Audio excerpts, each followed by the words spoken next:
Os juízes de Israel. A verdade chocante sobre os heróis bíblicos.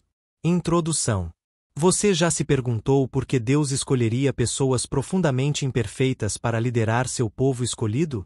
Esta não é uma história de santos imaculados trajados em vestes brancas e aureolados por uma luz celestial. É a crônica brutal de homens e mulheres marcados por falhas devastadoras, decisões impulsivas e pecados que envergonhariam qualquer líder contemporâneo. Adultério, assassinato, vingança pessoal, idolatria, covardia, manipulação. O catálogo de fraquezas humanas está totalmente exposto nestas páginas antigas. E, no entanto, foram exatamente essas pessoas imperfeitas que Deus escolheu para libertar Israel em seus momentos mais sombrios. A narrativa dos juízes revela uma verdade perturbadora sobre a natureza humana. Nossa tendência constante de abandonar aquilo que sabemos ser correto para seguir o caminho da menor resistência. É um retrato implacável do ciclo de infidelidade, consequências, arrependimento e redenção que define não apenas a história antiga de Israel, mas nossa própria experiência humana. Em suas páginas, enxergamos o reflexo de nossas próprias lutas, nossas próprias tendências autodestrutivas, nossos próprios ciclos de promessa e traição. E talvez seja precisamente nessa honestidade brutal que encontremos não apenas um diagnóstico preciso de nossa condição, mas também o vislumbre de uma esperança que transcende nossas falhas. O ciclo implacável. Padrões que aprisionam. O calor escaldante do deserto de Canaã parecia sugar toda a vida do solo enquanto o último suspiro de Josué ecoava entre os anciãos de Israel. A pele curtida do grande líder, marcada por décadas sob o sol impiedoso do deserto e das batalhas de conquista, estava agora pálida e ressecada. Seus olhos, outrora penetrantes como os de uma águia, estavam enrugados e embaçados pela idade, fixos nas faces preocupadas dos líderes tribais que se reuniam ao redor de seu leito de morte. O cheiro de óleo de oliva e ervas medicinais permeava o ar da tenda, mesclando-se com o aroma inconfundível da morte iminente. Lá fora, o murmúrio ansioso da multidão crescia. Que seria deles agora? Quem os guiaria? As tribos permaneceriam unidas sem a mão firme de Josué? Escolham hoje a quem servirão. Sua voz trêmula havia declarado dias antes em sua despedida pública, o vento carregando suas palavras até os confins da Assembleia. Se lhes parece mal servir ao Senhor, escolham hoje a quem servirão. Se aos deuses a quem serviram vossos pais além do rio, ou aos deuses dos amorreus, em cuja terra habitais. Quanto a mim e a minha casa, serviremos ao Senhor. A multidão havia respondido com um clamor entusiástico. Nunca nos aconteça abandonarmos o Senhor para servirmos a outros deuses. Palavras poderosas, promessas solenes, juramentos apaixonados. Mas quanto tempo duraria essa resolução? Quão profundamente estavam enraizadas essas convicções? O próprio Josué havia olhado para eles com ceticismo e advertido: não podereis servir ao Senhor, porquanto é Deus santo e zeloso. Agora, com a morte de Josué, encerrava-se uma era de liderança centralizada. Moisés os havia tirado do Egito e conduzido pelo deserto. Josué os havia guiado na conquista da terra prometida. Mas a partir daqui, não haveria sucessor único e designado. Israel agora estava organizado como uma confederação tribal, cada tribo responsável por completar a conquista de seu território designado e manter a fidelidade à aliança. O vazio de liderança logo seria preenchido, mas não da maneira que muitos esperavam. Não haveria outro Moisés, outro Josué, pelo menos não por enquanto. Em vez disso, Israel entraria em uma era turbulenta, marcada por ciclos de apostasia, opressão, arrependimento e libertação temporária. Após o funeral de Josué, enquanto a última pá de terra batia seca sobre seu túmulo em Timnat-Será, nas montanhas de Efraim, um silêncio perturbador pairava sobre o acampamento. O ar parecia carregado não apenas com o pó do deserto, mas com a incerteza do futuro. As tribos reunidas, vestidas com panos ásperos de linho e lã tingidos em cores terrosas, ergueram suas vozes numa única pergunta dirigida ao Eterno: quem será o primeiro a atacar os cananeus? A resposta veio clara, como um trovão em céu aberto: Judá subirá. Entreguei a terra em suas mãos. Assim começou o período dos juízes, não reis, nem sacerdotes, mas libertadores levantados por Deus em momentos específicos para resgatar Israel de crises criadas por sua própria infidelidade. Uma era que revelaria tanto a depravação humana quanto a persistente misericórdia divina. O padrão logo se estabeleceu com uma clareza dolorosa. Israel abandonava o Senhor para adorar os deuses cananeus.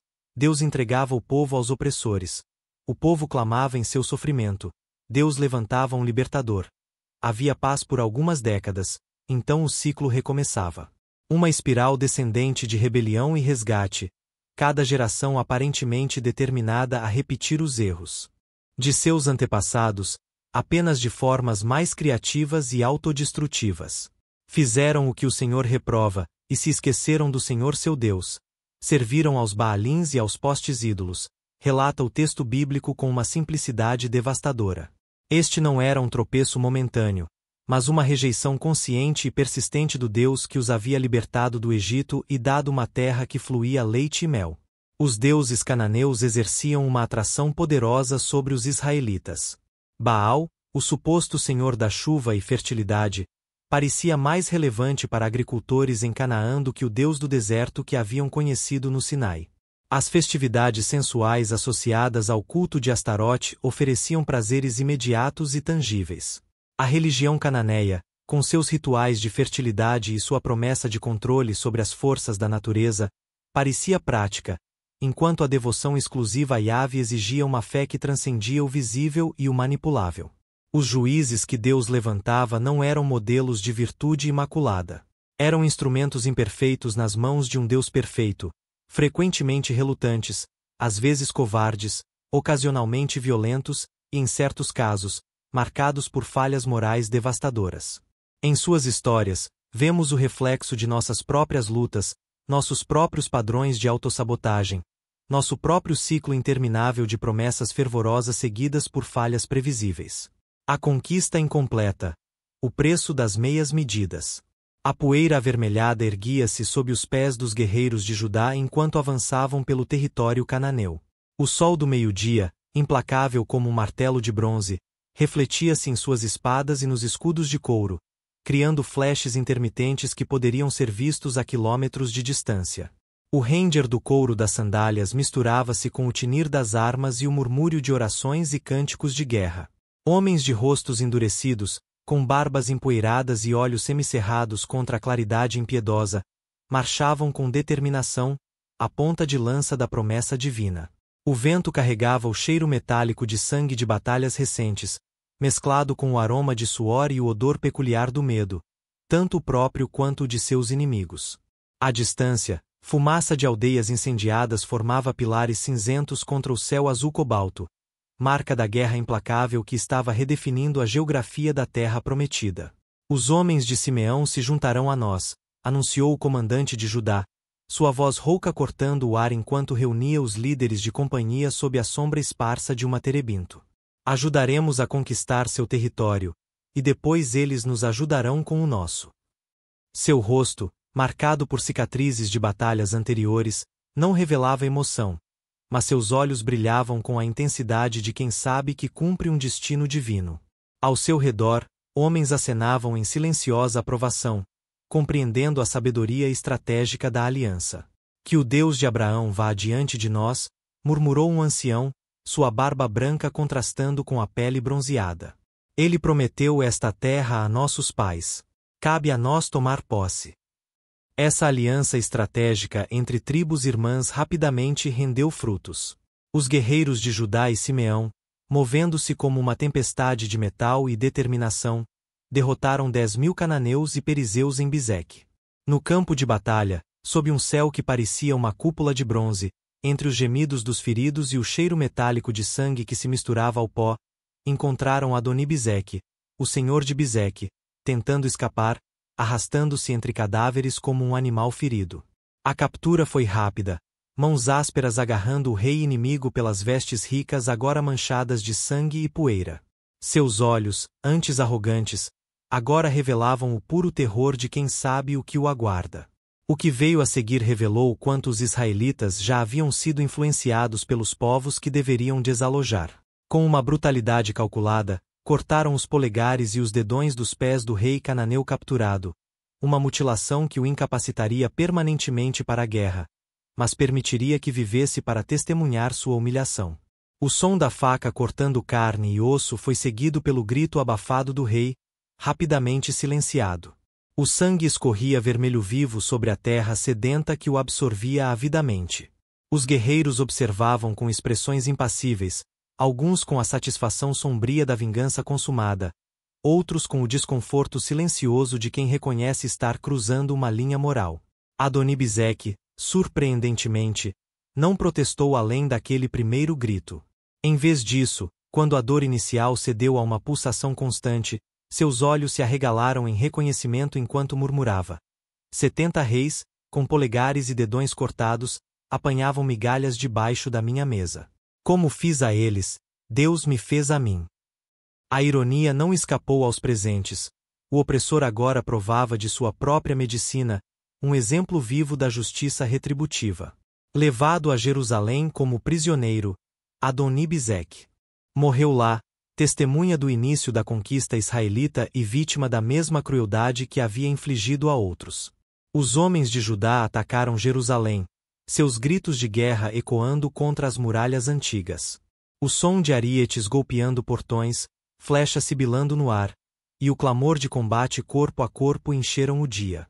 Ao cair da noite, a cidade havia sido capturada, incendiada, seus edifícios transformados em esqueletos carbonizados que se projetavam contra o céu noturno como dedos acusadores.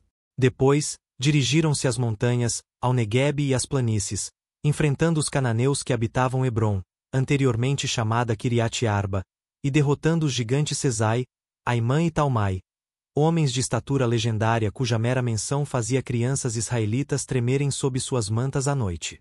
Entretanto, apesar dessas vitórias iniciais, algo estava errado. Como uma fissura quase imperceptível em um vaso aparentemente perfeito, uma falha fundamental comprometia a conquista. O relato bíblico lista uma série de mas perturbadores, territórios não conquistados, inimigos não expulsos, compromissos desastrosos. Judá não conseguiu expulsar os habitantes das planícies, porque tinham carros de ferro. O sol refletia nos carros de guerra cananeus, suas rodas com aros de ferro rangendo ameaçadoramente contra o solo pedregoso, puxados por cavalos treinados para a batalha.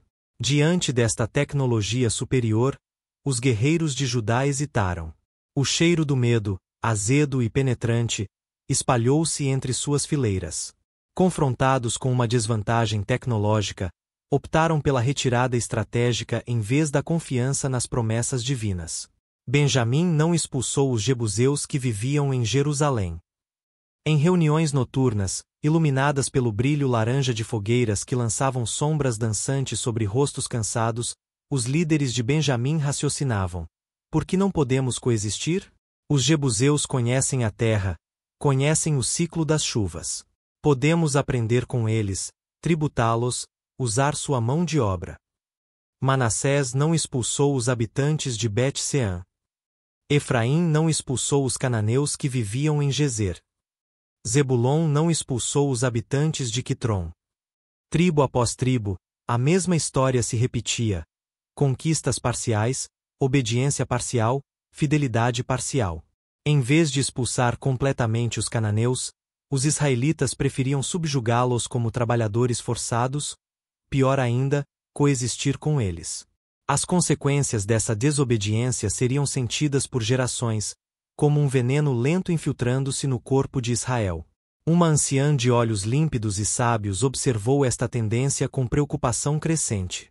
Sentada à sombra de uma figueira, suas mãos enrugadas tecendo habilmente enquanto observava as interações entre jovens israelitas e seus vizinhos cananeus, ela murmurou para sua neta: vê como nossos jovens se vestem agora. Como adotam os modos de fala dos cananeus. Como seus olhos se voltam para as filhas de uma terra estranha.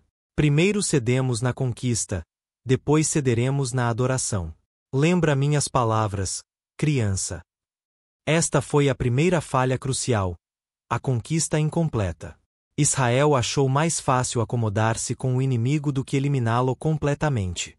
Talvez parecessem pragmáticos na época. Afinal, Por que desperdiçar mão de obra potencial? Por que não beneficiar-se da experiência cananeia em agricultura e artesanato? Por que não aprender a irrigar campos e trabalhar com ferro? Por que não adotar aspectos de sua cultura que pareciam inofensivos, até atraentes? Mas como aprendemos no capítulo 2 do livro de Juízes, um anjo do Senhor apareceu em Boquim, seu rosto brilhando com uma luz que não era deste mundo, sua voz ressoando com autoridade divina enquanto entregava uma mensagem severa. Eu vos tirei do Egito e vos trouxe a terra que prometi dar a vossos pais. Disse que jamais quebraria minha aliança convosco. Mas vós não me obedecestes. Por que fizestes isso? Então eu também disse, não expulsarei os habitantes de diante de vós. Antes, serão como espinhos aos vossos lados, e os seus deuses vos serão por laço. Quando o anjo terminou de falar, um silêncio profundo caiu sobre a assembleia, quebrado apenas pelo som abafado do primeiro soluço. Em seguida, como uma barragem rompendo, o povo irrompeu em prantos desesperados. Homens fortes que haviam enfrentado exércitos agora estavam de joelhos, rostos contorcidos em angústia. Mulheres rasgavam suas vestes e jogavam pó sobre suas cabeças. Tão abundantes foram suas lágrimas que chamaram aquele lugar de Boquim, os que choram. Altares improvisados foram erguidos, animais sacrificados. O sangue vermelho escorria, o cheiro de carne queimada subia aos céus. Promessas de renovação foram feitas, juramentos reafirmados. Mas as lágrimas de arrependimento logo secariam como orvalho sob o sol escaldante, e os padrões autodestrutivos continuariam. O escritor de Juízes identifica a raiz do problema com uma clareza implacável. Surgiu outra geração que não conhecia o Senhor, nem o que ele havia feito por Israel. Cada geração deve ter seu próprio encontro com Deus. A fé dos pais não pode substituir a experiência pessoal. As histórias do Êxodo, contadas ao redor de fogueiras, não foram suficientes para criar uma fé viva e transformadora nos filhos. Um velho sacerdote, com mãos trêmulas apontando para as montanhas ao longe, tentava comunicar a realidade da presença divina a um grupo de jovens inquietos. Ali, naquela montanha, vossos pais viram a nuvem da glória divina. E ali, naquele vale, as águas do Jordão se dividiram como as do Mar Vermelho antes delas. Eu vi com estes olhos que a terra levará. Mas os jovens trocavam olhares céticos. Para eles, estas eram apenas histórias antigas, menos tangíveis que os altares de Baal que pontilhavam cada colina, menos imediatas que as festividades sensuais que celebravam a colheita nas aldeias cananeias. A lição é clara para nós hoje. Compromissos e meias medidas em questões espirituais sempre nos custam mais no longo prazo. Áreas de nossas vidas que nos recusamos a submeter completamente a Deus invariavelmente se tornam pontos de fraqueza e vulnerabilidade. Como Israel, tendemos a racionalizar nossa desobediência, buscando um caminho mais fácil do que a rendição total. Queremos os benefícios da relação com Deus sem o compromisso absoluto que ela exige. Os primeiros libertadores, Otniel, Eude e Sangar.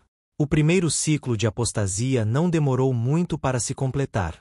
Como frutos amadurecendo rapidamente sob o sol inclemente de Canaã, os resultados da infidelidade logo se tornaram evidentes. Os israelitas fizeram o que o Senhor reprova, serviram aos Baalim.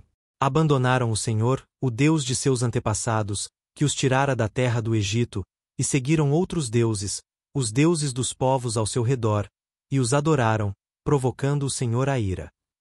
Nas colinas, pequenos santuários a Baal e Astarote proliferavam como ervas daninhas após a chuva. O som de tambores e flautas ecoava nas noites, acompanhando danças sensuais ao redor dos altares pagãos. O cheiro de incenso estranho, não o prescrito para o tabernáculo, pairava sobre aldeias israelitas. Jovens mulheres desapareciam temporariamente para servir como prostitutas cultuais, retornando com olhos vazios e sorrisos que não alcançavam suas almas.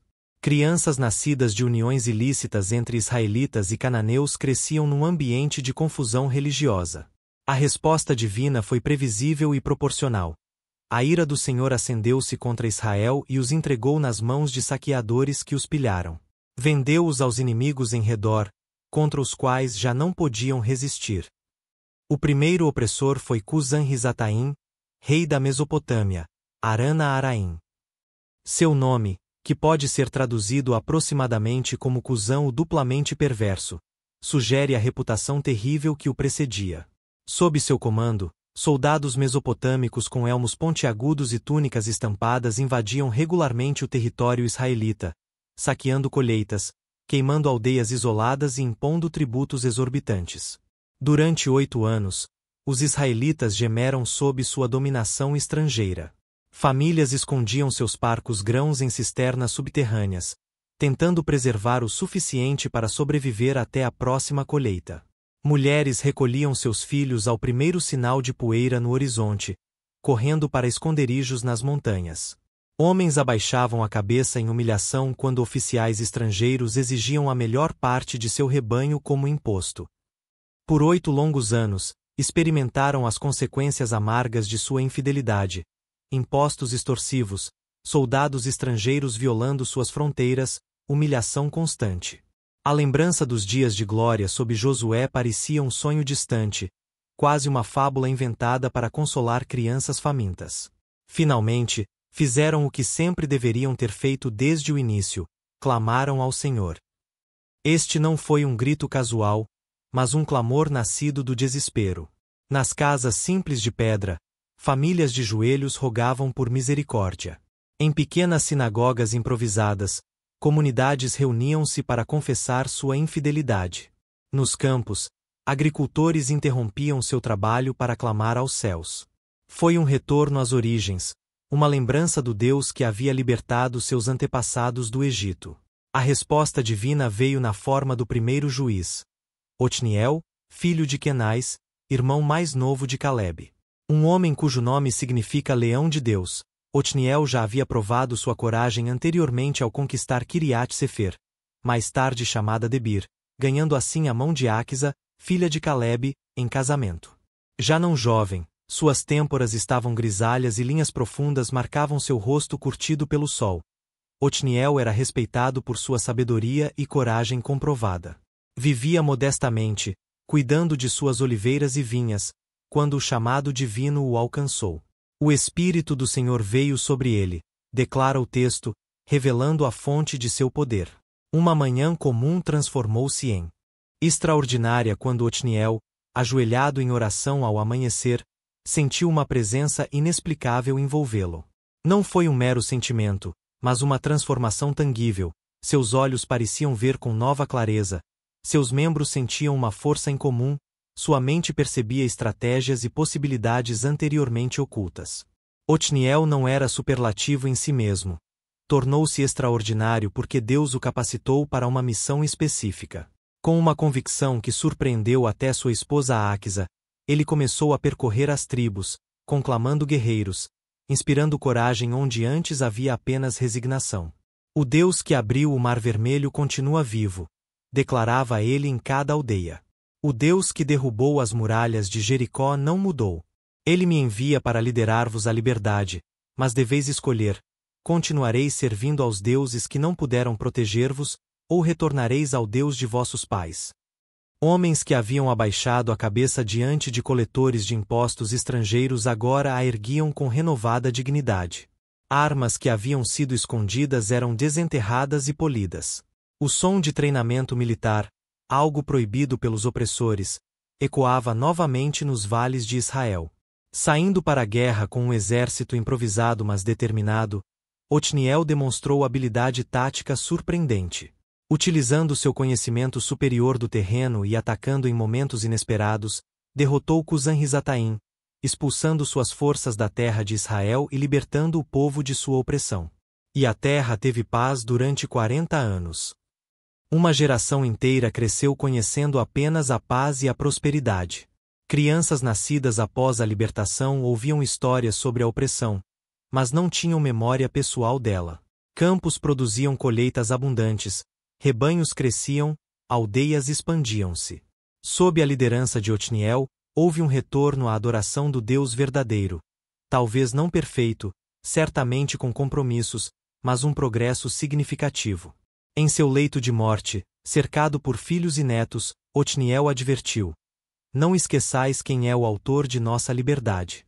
Não foi meu braço que nos libertou, mas o Espírito do Senhor. Permanecei fiéis à aliança. Mas a memória humana é curta, e a tendência ao desvio, persistente. Após a morte de Otniel, os israelitas voltaram a fazer o que o Senhor reprova. Como uma doença recorrente que apenas entrou em remissão temporária, a apostasia voltou com força total. Altares a Baal foram reconstruídos, práticas pagãs reintroduzidas. Uma nova geração, que não havia experimentado pessoalmente a opressão nem testemunhado diretamente a libertação divina, estava vulnerável às mesmas tentações que haviam seduzido seus pais. O próximo opressor foi Eglon, rei de Moabe, descrito sem rodeios como extremamente gordo. Seu palácio em Jericó, a cidade das palmeiras, era conhecido pelo luxo ostensivo, refletindo tanto sua riqueza quanto seus apetites insaciáveis. Aliando-se com amonitas e amalequitas, Eglon conquistou territórios israelitas estratégicos e oprimiu Israel por 18 anos, mais do que o dobro da opressão anterior. Em seu trono ornamentado, cercado por servos atentos a cada capricho, Eglon recebia regularmente tributos das tribos subjugadas. Sorria com satisfação quando agricultores israelitas, de cabeça baixa e ombros curvados, traziam o fruto de seu trabalho árduo, grãos, azeite, vinho, gado, para sustentar seu estilo de vida extravagante. Novamente, o povo clamou, e Deus respondeu, desta vez de maneira inesperada, através de um assassinato meticulosamente planejado, uma operação de espionagem digna dos anais militares. O libertador era Eude, filho de Gera, um benjamita canhoto. Seria fácil ignorar esse detalhe como irrelevante, mas na cultura antiga, ser canhoto era visto como uma anomalia, até mesmo um defeito. O termo hebraico sugere literalmente alguém restrito em sua mão direita. No entanto, esta deficiência se tornaria a vantagem estratégica de Eude, transformando sua aparente fraqueza em força. Eude era um homem de estatura média, com olhos que pareciam observar tudo enquanto revelavam pouco. Anos de treinamento com a mão esquerda haviam desenvolvido sua coordenação a tal ponto que podia atingir um alvo com uma pedra ou adaga com precisão surpreendente. Escolhido para liderar uma delegação que entregaria o tributo a Eglon, Eude viu uma oportunidade para um golpe decisivo.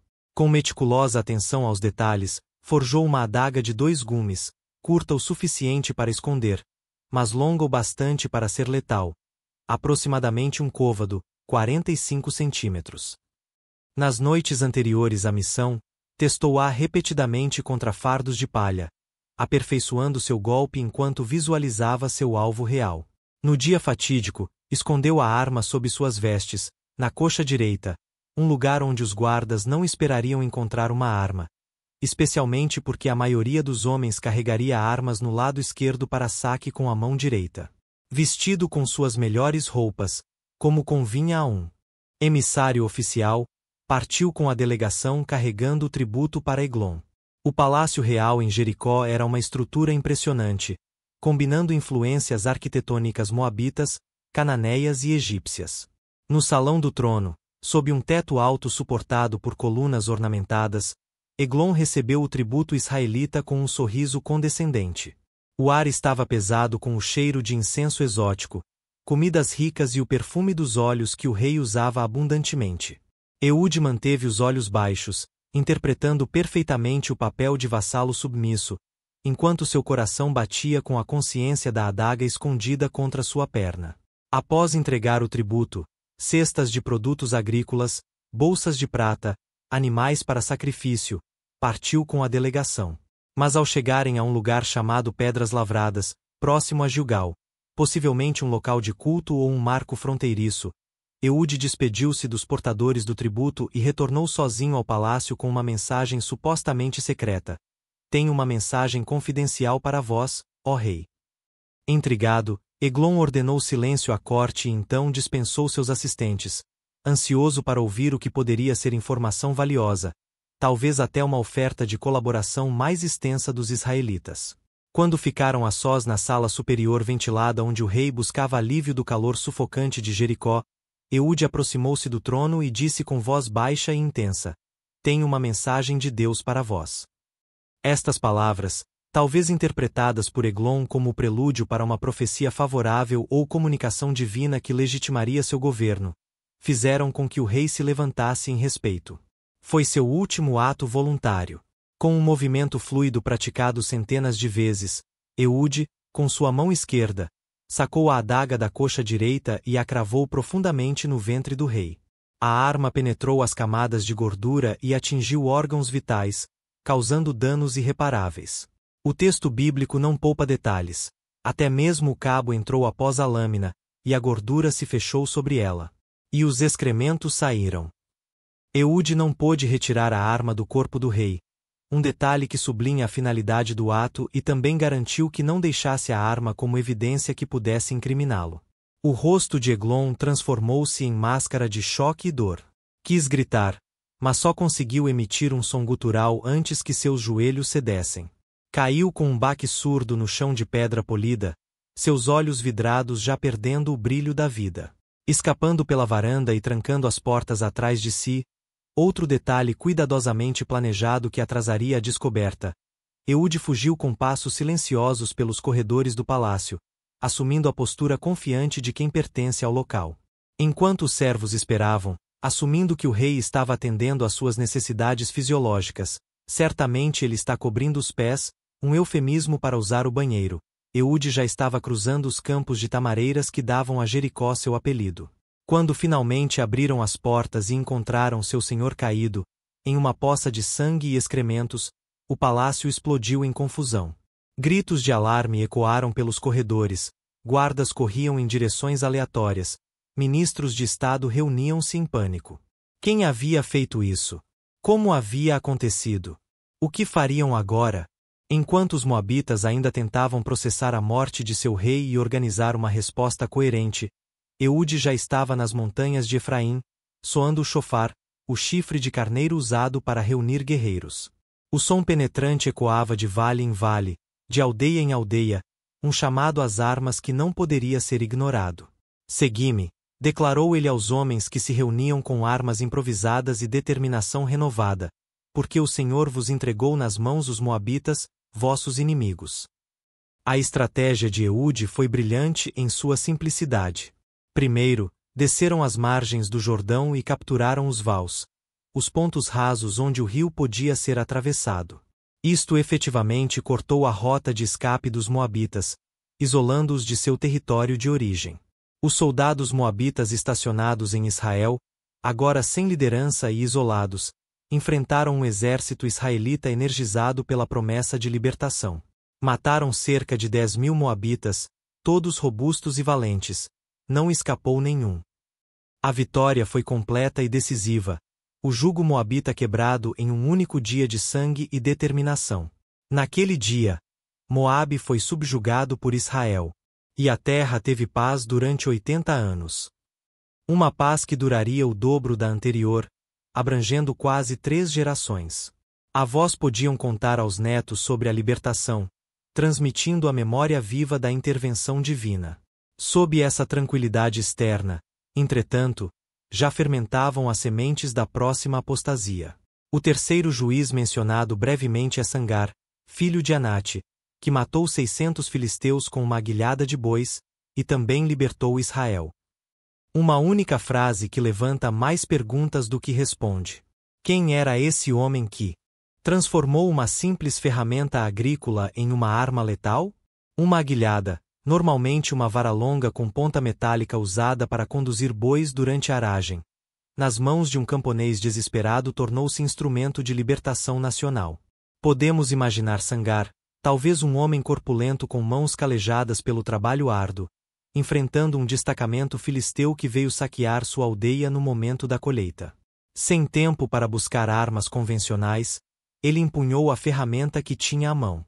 Com a força nascida do desespero e a habilidade adquirida em anos manejando a aguilhada para controlar animais obstinados, enfrentou guerreiros treinados e, surpreendentemente, venceu. Que desespero ou fé o motivou? O que experimentou após essa vitória improvável? O texto se cala, deixando-nos apenas com o vislumbre de um camponês comum elevado momentaneamente à condição de herói nacional, antes de mergulhar novamente na obscuridade. Esses primeiros libertadores estabelecem um padrão que continuaria por todo o livro de Juízes. Pessoas comuns, com falhas e limitações, chamadas para realizar feitos extraordinários quando capacitadas pelo Espírito de Deus. Não eram perfeitos, Eude era um assassino, afinal, mas foram usados providencialmente para preservar Israel. Para nós hoje, esses relatos lembram que Deus frequentemente trabalha através do inesperado, transformando fraquezas aparentes em forças. O canhoto, o agricultor com sua ferramenta, são precisamente essas características distintas que Deus utiliza para seus propósitos. Nossas peculiaridades, nossas diferenças, até mesmo nossas deficiências, podem se tornar canais para a manifestação do poder divino quando colocadas a serviço de seus planos. Débora e Baraque. Liderança em tempos de crise. Entre os juízes de Israel, Débora se destaca como uma anomalia radiante. A única mulher, a única descrita como profetisa, a única que já exercia liderança antes de qualquer crise militar, e talvez a única cuja integridade pessoal permanece intacta ao longo de sua narrativa. Sol da manhã filtrava-se através das folhas da palmeira, criando padrões dançantes de luz e sombra sobre a figura sentada serenamente sob seus ramos. Débora, cujo nome significa abelha, revelava em seu porte a mesma operosidade e ordem associada à criatura de seu nome. Seu rosto, emoldurado por um véu simples mas digno, mostrava linhas de experiência e sabedoria, mas seus olhos brilhavam com intensidade incomum. Alguns diziam que aqueles olhos viam além do visível, direto ao coração das questões e das pessoas. Sob esta palmeira entre Ramá e Betel, nas montanhas de Efraim, Débora sentava-se para julgar as disputas do povo. Uma fila de peticionários estendia-se ao longo do caminho empoeirado, fazendeiros com disputas de limites, comerciantes discordando sobre termos de negócios, famílias divididas por questões de herança. Cada um apresentava seu caso, e cada um recebia um julgamento que raramente era questionado. Débora era conhecida não apenas por sua sabedoria judicial, mas por seu dom profético, uma voz através da qual Deus falava diretamente. Quando seus lábios pronunciavam "Assim diz o Senhor", mesmo os mais céticos se calavam e prestavam atenção. Sua autoridade emanava não de posição oficialmente sancionada, mas de uma comunhão evidente com o divino que transcendia as convenções de gênero de sua sociedade. Israel estava então sob a opressão cruel de Jabim, rei cananeu de Hazor, cujo comandante militar Sísera aterrorizava os israelitas com 900 carros de ferro. Por 20 anos, uma geração inteira, o jugo cananeu havia esmagado o espírito do povo. Os carros de guerra, com seus aros de ferro e guerreiros armados, varriam a planície de Jezeel como predadores, tornando impossível a vida normal. Os caminhos públicos estavam desertos, com viajantes obrigados a usar rotas secundárias tortuosas para evitar saqueadores. Comércio, comunicação entre aldeias, até mesmo peregrinações religiosas tornavam-se empreendimentos perigosos. Aldeias eram abandonadas enquanto o povo se escondia nas montanhas, em cavernas, em assentamentos improvisados longe das rotas principais. Cessaram os magistrados em Israel, cessaram, até que eu, Débora, me levantei como mãe em Israel, declararia ela posteriormente em seu cântico de vitória. Uma mãe para a nação, nutrindo, protegendo, mas também disciplinando quando necessário. Foi nesse contexto de desespero que Débora, sentada sob sua palmeira, recebeu uma revelação divina clara como o toque de um chofar em manhã de batalha. Enviou uma mensagem a Baraque, filho de Abinoão, de Quedes Naftali, um guerreiro respeitado, mas aparentemente hesitante. O Senhor, o Deus de Israel, ordena: vai, reúne 10.000 homens de Naftali e Zebulon no Monte Tabor. Eu atrairei Sísera, comandante do exército de Jabim, com seus carros e tropas, até o rio Quizon, e o entregarei em tuas mãos. Baraque chegou dias depois, a poeira da estrada ainda em suas vestes, seus olhos revelando tanto esperança quanto ceticismo. O contraste entre os dois não poderia ser mais pronunciado. A profetisa serena em seu local habitual de julgamento, o guerreiro inquieto, constantemente verificando os arredores como se esperasse uma emboscada a qualquer momento. Se os nossos antepassados conseguiram derrotar os exércitos de Faraó, por que trememos diante de Sísera? perguntou Débora, seus olhos penetrantes avaliando a reação do homem diante dela. A resposta de Baraque revela tanto fé quanto hesitação. Se fores comigo, irei. Mas se não fores, não irei. Alguns interpretam isso como covardia, mas talvez fosse simplesmente reconhecimento de que a presença profética de Débora representava a presença de Deus. Baraque compreendia que precisava não apenas de estratégia militar, mas de direção divina, e reconhecia em Débora a voz autêntica do Senhor. De qualquer forma, Débora aceitou o desafio, mas com uma advertência: irei contigo. Entretanto, a jornada que empreendes não te trará glória, pois o Senhor entregará Sísera nas mãos de uma mulher. O Monte Tabor erguia-se como uma sentinela solitária sobre a planície de Jezeel, sua forma distintiva visível por quilômetros. Ali, sob o comando conjunto de Débora e Baraque, 10.000 guerreiros de Naftali e Zebulon reuniram-se, homens das tribos do norte, tradicionalmente menos poderosas, agora convocados para um papel central no drama da libertação de Israel. A cena da batalha é pintada com traços vívidos no cântico de vitória registrado no capítulo 5. Enquanto Baraque descia do Monte Tabor com 10.000 homens, uma tempestade repentina transformou a planície de Jezeel em um lamaçal. Os céus abriram-se, chuva torrencial inundou as terras baixas. O rio Quizon, normalmente manso, transformou-se numa correnteza furiosa. Senhor, quando saíste de Seir, quando marchaste desde o campo de Edom, a terra estremeceu, os céus gotejaram, até as nuvens gotejaram águas, canta Débora, reconhecendo a intervenção divina através dos elementos naturais. Os temíveis carros de ferro, a vantagem tecnológica dos cananeus, ficaram presos na lama, tornando-se mais um obstáculo do que uma arma. Rodas enterravam-se no solo encharcado, cavalos lutavam para avançar no terreno traiçoeiro. A chuva caía como lanças de prata, reduzindo a visibilidade e encharcando as cordas dos arcos cananeus, tornando-as inúteis. Os reis vieram e lutaram. As estrelas desde seus lugares lutaram contra Sísera. O rio Quizon os arrastou. Então os cascos dos cavalos bateram forte, na fuga dos valentes. A imagem é de caos completo. O exército cananeu, anteriormente invencível, agora em desordem total. Os elementos, o terreno e o timing perfeito se combinaram para transformar a superioridade tecnológica cananeia em desvantagem fatal. Vendo seu exército desintegrar-se como sal na água, Sísera abandonou seu carro e fugiu a pé, buscando refúgio na tenda de Jael, esposa de Éber, o quineu. Aqui, a narrativa toma outro rumo inesperado, cumprindo a profecia de Débora sobre uma mulher recebendo a glória da vitória. Os Quinias, descendants do sogro de Moisés, mantenam neutralidade nos conflitos israelitas. Eram metalistamos, especialistas em forjar o bronze em ferramentas e armas, vendendo seus produtos tanto para israelitas quanto para cananeus. Éber havia até estabelecido relações pacíficas com o rei Jabim. Sísera, portanto, considerou a tenda de Jael como santuário seguro, um erro de cálculo que provaria ser fatal. Jael saiu para encontrá-lo com palavras de boas-vindas: entrai, meu senhor, entrai, não temais. Seu rosto refletia apenas hospitalidade, seus gestos indicavam apenas boas-vindas. Exausto, empapado pela chuva torrencial, com o sabor amargo da derrota ainda fresco, Sísera pediu água. Ela ofereceu-lhe leite e o cobriu com uma manta. Gestos aparentemente de gentileza excepcional que mascaravam uma intenção mortal. Ficai à porta da tenda, ele instruiu, sua voz ainda carregando o tom de comando apesar das circunstâncias. E se alguém vier e perguntar se há alguém aqui, dizei que não. Enquanto Sísera caía em sono profundo, vencido pelo leite morno, o calor da manta e o esgotamento da batalha e fuga, Jael tomou uma decisão.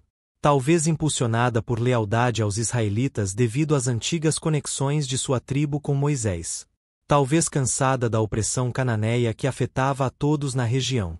Talvez vendo uma oportunidade para seu povo ganhar favor com o poder israelita ascendente.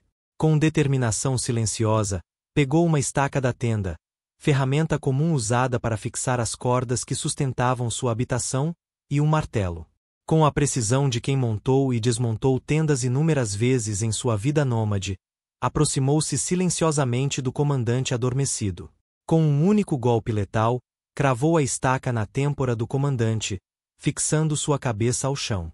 Não houve grito, apenas um estremecimento, um suspiro final, e então a imobilidade da morte. O comandante que havia aterrorizado Israel por décadas jazia agora derrotado não por um exército, mas por uma mulher solitária com ferramentas domésticas.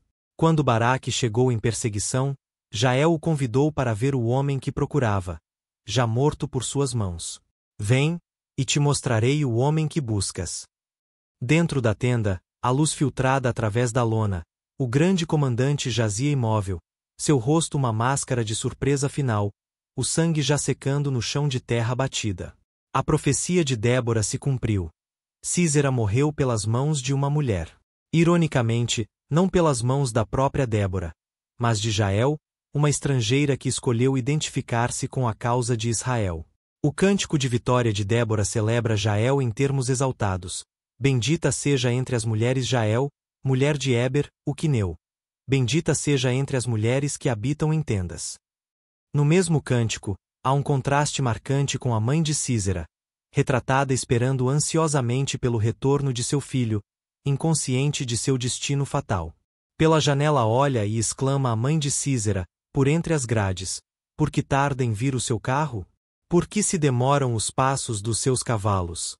Este toque de humanização, mostrando o comandante não apenas como inimigo, mas como filho de uma mãe que espera seu retorno, adiciona uma dimensão comovente à narrativa. A história de Débora e Baraque oferece lições profundas sobre liderança em tempos de crise. Primeiro, Débora demonstra que a autoridade vem de Deus, não de posições culturalmente sancionadas. Em uma sociedade patriarcal, seu papel como juíza e profetisa era excepcional, mas indiscutível devido à evidente presença divina em seu ministério. Seu exemplo desafia noções simplistas sobre limitações de gênero no serviço divino. Segundo, vemos a importância da parceria na liderança. Débora e Baraque trabalharam juntos, cada um contribuindo com seus dons únicos. Ela trouxe direção profética. Ele, implementação militar. Juntos, alcançaram o que nenhum poderia ter feito sozinho, um modelo de liderança colaborativa raramente visto nos relatos militares antigos. Terceiro, o episódio destaca como Deus frequentemente escolhe o improvável, mulheres em uma sociedade dominada por homens, para realizar seus propósitos e receber a glória. A história também nos lembra que a libertação muitas vezes vem por meios inesperados e pessoas improváveis. Por 40 anos após esta vitória, Israel desfrutou de paz. Mais um ciclo completo de opressão, clamor, libertação e descanso que definiria toda a era dos juízes.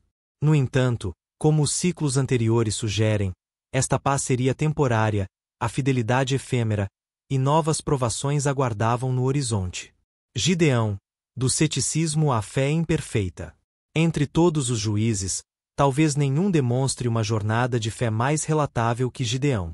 Seu caminho do ceticismo à confiança, seguido por triunfo e eventual compromisso, espelha nossas próprias lutas espirituais com uma precisão quase desconfortável. Quando o encontramos pela primeira vez, Israel está sofrendo sob a opressão dos midianitas e amalequitas, povos nômades do deserto que invadiam como gafanhotos durante a época da colheita. Com incontáveis camelôs e tendas, surgiam do leste em hordas devastadoras. Destruíam o que a terra produzia. Não deixavam em Israel nem alimento, nem ovelhas, nem bois, nem jumentos. A imagem é de devastação total, colheitas arruinadas, rebanhos dizimados, celeiros vazios. O fantasma da fome era um companheiro constante dos israelitas. Tão desesperada era a situação que os israelitas construíam esconderijos nas montanhas e cavernas.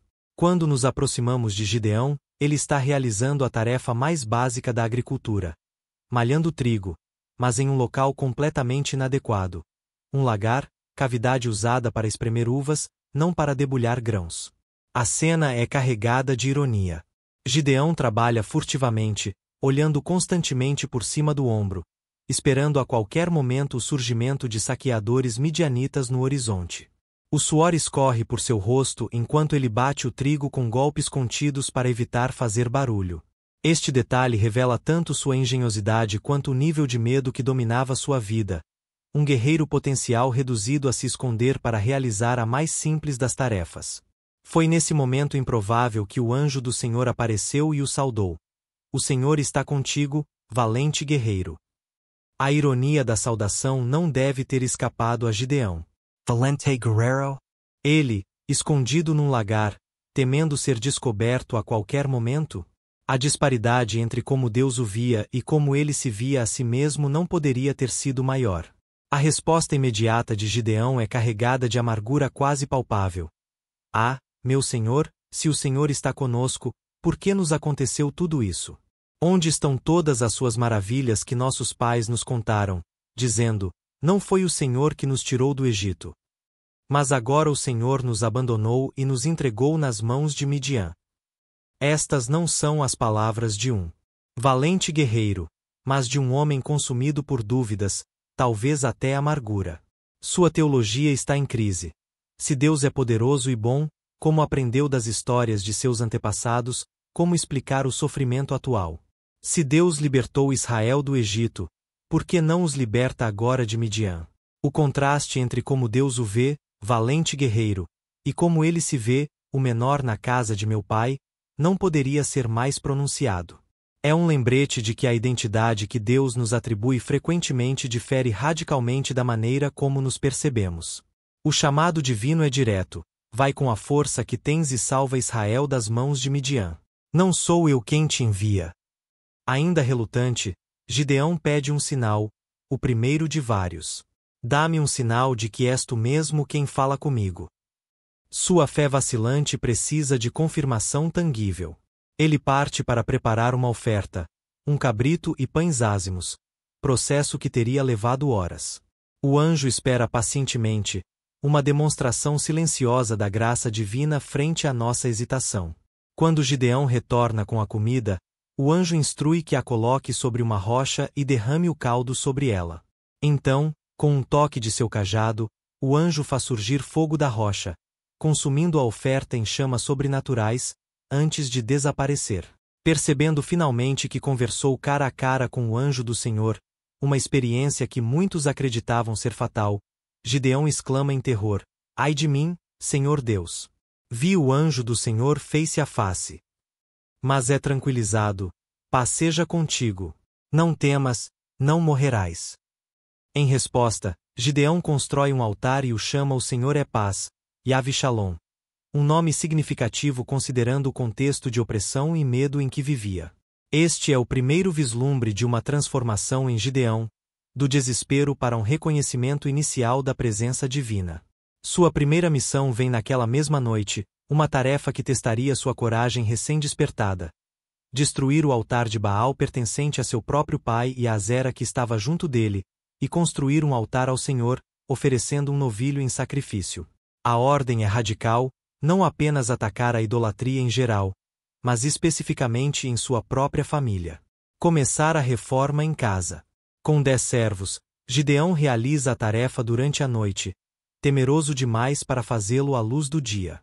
Seu medo é compreensível. Quando os homens da cidade descobrem o responsável na manhã seguinte, exigem sua morte. Trazei para fora o teu filho, para que morra, pois derribou o altar de Baal e cortou o poste ídolo que estava junto a ele. Gritam à porta de Joás, ondas de raiva emanando da multidão reunida, punhos erguidos, rostos contorcidos de fúria. Mas Joás, pai de Gideão, inesperadamente defende o filho com lógica mordaz. Vocês vão lutar por Baal? Vocês vão defendê-lo? Quem lutar por ele será morto até amanhã. Se ele é Deus, que lute por si mesmo, visto que derribaram o seu altar. Este momento marca uma virada, primeiro para Gideão, que ganha o apelido de Jerubaal, que Baal lute contra ele, e talvez para seu pai, que parece reconhecer a futilidade da idolatria. Não sabemos se Joás realmente abandonou Baal neste momento ou apenas aproveitou a oportunidade para proteger seu filho, mas sua resposta abriu espaço para a missão de Gideão prosseguir. Logo após, o Espírito do Senhor revestiu Gideão, que convoca homens de várias tribos para a batalha contra os midianitas. A transformação é notável. O homem que se escondia num lagar agora toca a trombeta de chamada às armas, e milhares respondem. Ainda inseguro, Gideão busca mais confirmação com o famoso teste do velo de lã. Primeiro pedindo que o orvalho caísse apenas sobre o velo enquanto o chão permanecia seco, depois invertendo o sinal na noite seguinte. Deus pacientemente atende a ambos os pedidos, demonstrando extraordinária condescendência com as dúvidas persistentes de Gideão. Com 32.000 homens reunidos, Gideão parece pronto para a batalha. Mas Deus tem outra lição a ensinar. O povo que está contigo é muito numeroso para eu entregar os midianitas em suas mãos, a fim de que Israel não se glorie contra mim, dizendo, a minha própria mão me livrou. Em 2 testes sucessivos, primeiro permitindo que os temerosos voltassem para casa, reduzindo o exército para 10.000, depois selecionando apenas aqueles que bebessem água lambendo-a com a mão à boca, Deus reduz as forças de Gideão a apenas 300 homens. A estratégia divina torna-se clara. Com um grupo tão pequeno, ninguém poderia atribuir a vitória à força humana. Seria indiscutivelmente um triunfo divino, eliminando qualquer base para orgulho humano. Isto reflete um princípio bíblico recorrente. Deus frequentemente reduz nossos recursos para que seu poder seja indiscutivelmente a fonte de nosso sucesso. Ainda sentindo a necessidade de encorajamento, Gideão infiltra-se no acampamento midianita durante a noite. Sob o céu estrelado, acompanhado por seu escudeiro Purá, aproxima-se furtivamente das tendas inimigas. O mesmo homem que semanas antes tremia ao malhar trigo agora se aventura no coração do território inimigo. Ali, ouve um soldado contando um sonho ao companheiro. Eis que um pão de cevada rolava pelo acampamento de Midian, e chegando a uma tenda, a feriu, e ela caiu.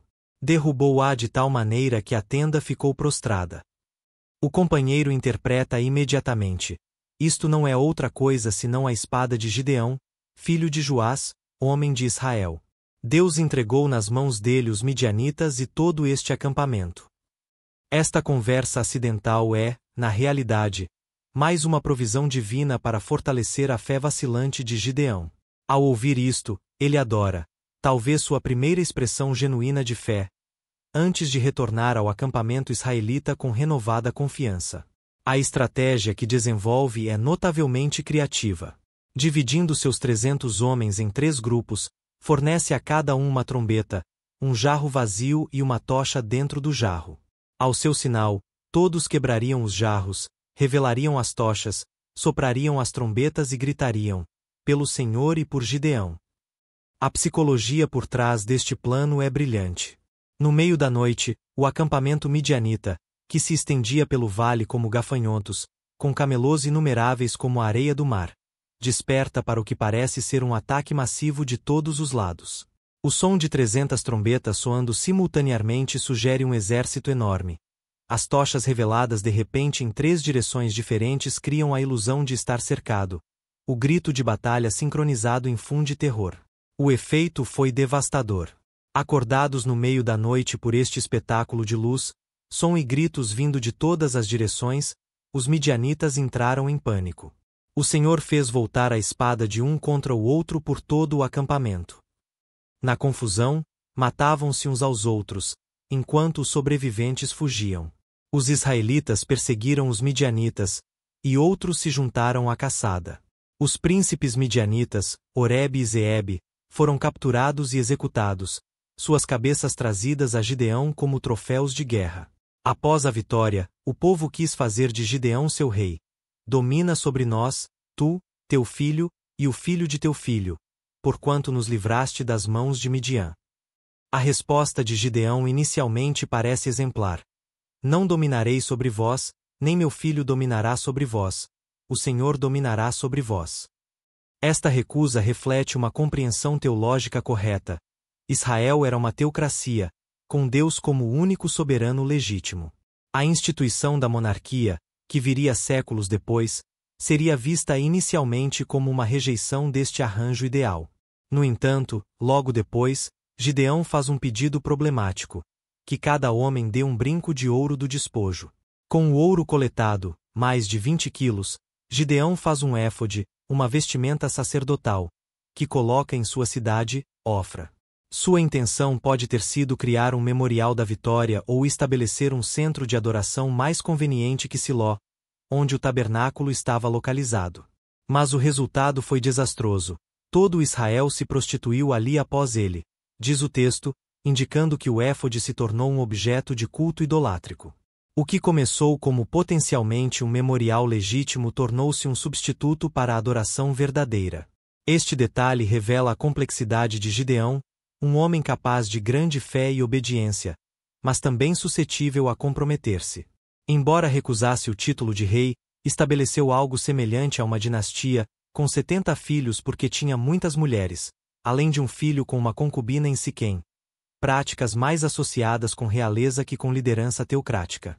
Após sua morte, os filhos de Israel voltaram a prostituir-se com os Baalins, completando mais um ciclo do padrão familiar. O legado contraditório de Gideão, grande fé misturada com falhas sérias, continua a ressoar como um aviso sobre os perigos do sucesso espiritual.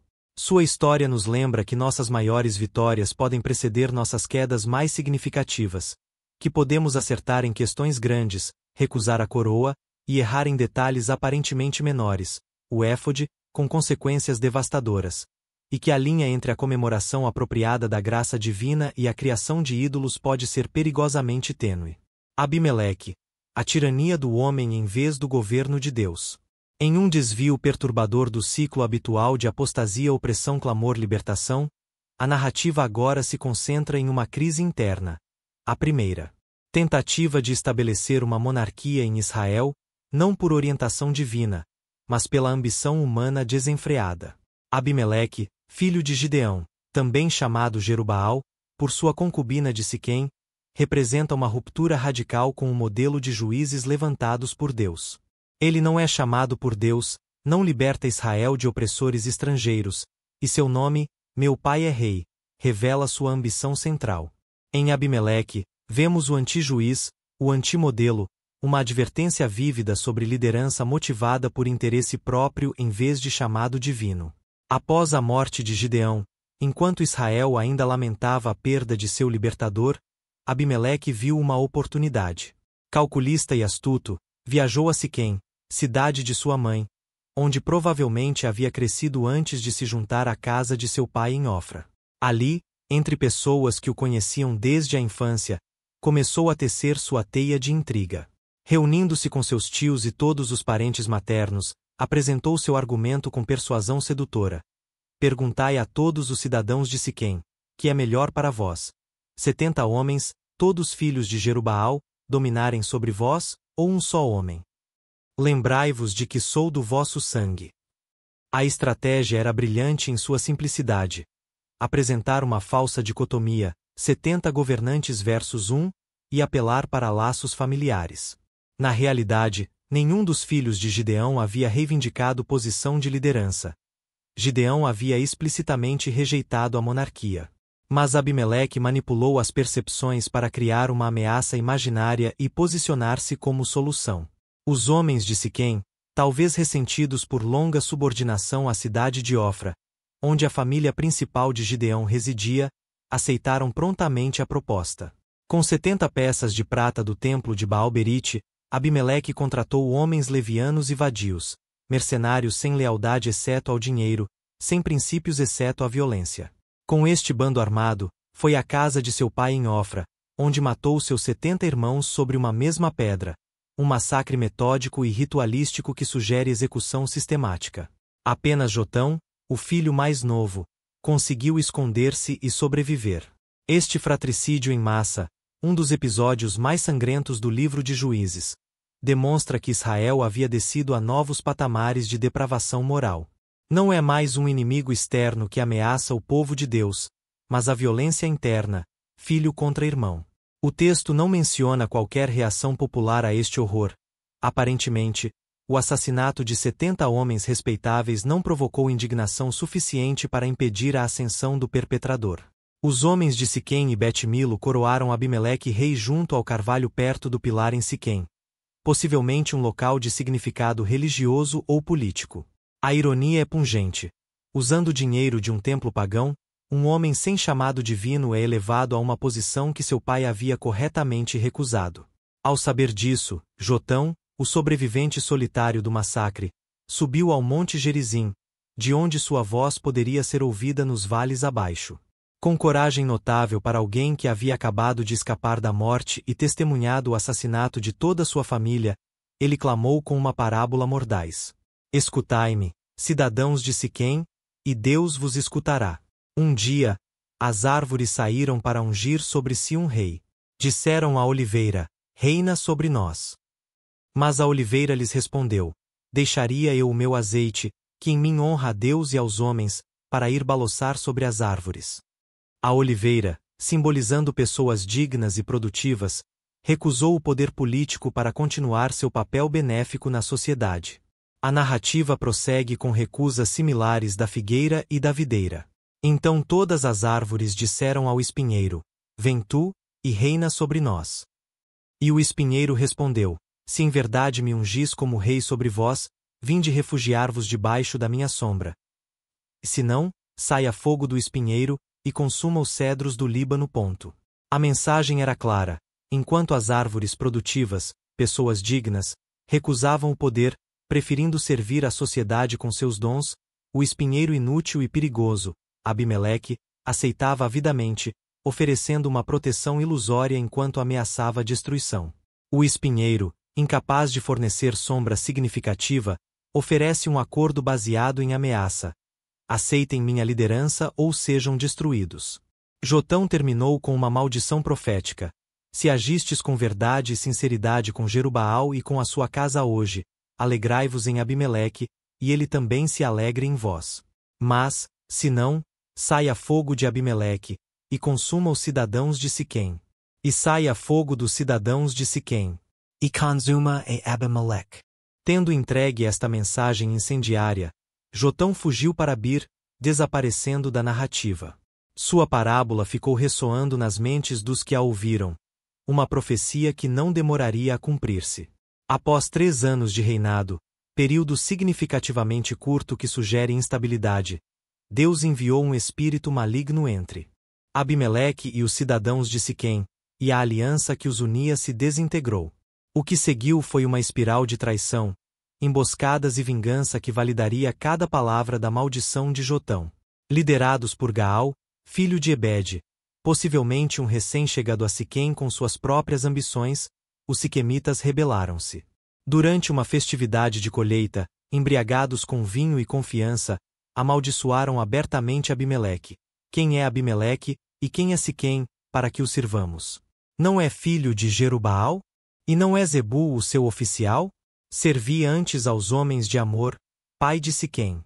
Por que serviríamos a Abimelech? Zebu, governador da cidade e representante de Abimeleque, ouviu estas palavras de sedição e secretamente informou seu senhor. Com astúcia militar, Abimeleque preparou uma emboscada, dividindo suas forças em 4 companhias que se esconderam ao redor da cidade. Quando Gaal saiu às portas da cidade na manhã seguinte, viu homens descendo das montanhas. Zebu, dissimulando, disse-lhe: Tu vês a sombra dos montes como se fossem homens. Mas quando ficou claro que eram de fato tropas, e muitas, Zebu desafiou sarcasticamente: Onde está agora a tua boca, com a qual dizias: Quem é Abimeleque, para que o sirvamos? Não é este o povo que desprezaste? Sai, pois, agora e peleja contra ele. Após uma batalha na entrada da cidade, Abimeleque prevaleceu. Gaal e seus seguidores foram expulsos de Siquém, mas isto foi apenas o prelúdio para uma vingança mais terrível. No dia seguinte, quando o povo de Siquém saiu para os campos, Abimeleque os atacou, matando todos que encontrou. Então tomou a cidade, massacrou seus habitantes e a semeou de sal, um gesto simbólico de maldição e desolação, indicando que o local deveria permanecer estéril e inabitável. Alguns habitantes refugiaram-se na torre fortificada do templo de Euberite. Abimeleque levou seus homens ao Monte Zalmon, onde cortaram ramos de árvores que empilharam contra a torre e incendiaram, matando cerca de 1000 pessoas, homens e mulheres, em um holocausto terrível. A ironia da situação é pungente. Aqueles que haviam patrocinado a ascensão de Abimeleque com dinheiro do templo de seu Deus agora pereciam dentro desse mesmo templo. Seu reinado de terror continuou até Tebes, onde enfrentou resistência similar. Durante o ataque à torre fortificada da cidade, onde os cidadãos haviam se refugiado, Abimeleque aproximou-se perigosamente da entrada, preparando-se para incendiá-la como havia feito em Siquém.